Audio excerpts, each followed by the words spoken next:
மத்திய நிதிநிலை அறிக்கையில் வேளாண்மை துறைக்கு குறைந்த நிதி ஒதுக்கீடு செய்த மத்திய பாஜக அரசை கண்டித்து கீழ்வேளூரில் தமிழ்நாடு விவசாயிகள் சங்கத்தினர் பட்ஜெட் நகல் எரிப்பு போராட்டத்தில் ஈடுபட்டனர். மத்திய அரசு தாக்கல் செய்த 2024-2025 நிதிநிலை அறிக்கையில் வேளாண்மை துறைக்கு குறைந்தபட்ச நிதி ஒதுக்கீடு செய்துள்ளதை கண்டித்து நாகை மாவட்டத்தில் பல்வேறு இடங்களில் தமிழ்நாடு விவசாயிகள் சங்கம் சார்பில் பட்ஜெட் நகல் எரிப்பு போராட்டம் இன்று நடைபெற்று வருகிறது.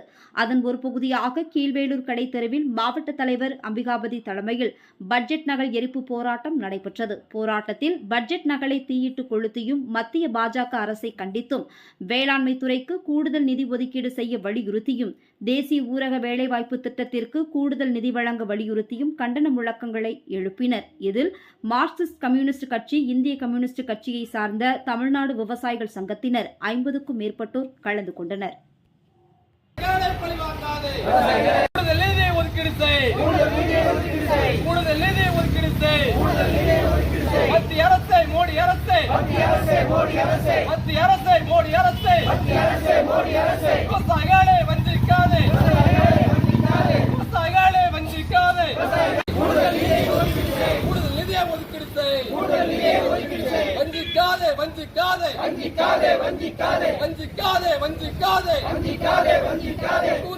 திட்டத்திற்கு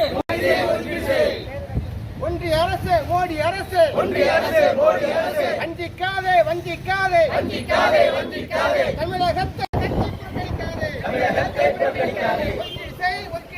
ஒதுக்கீடு செய்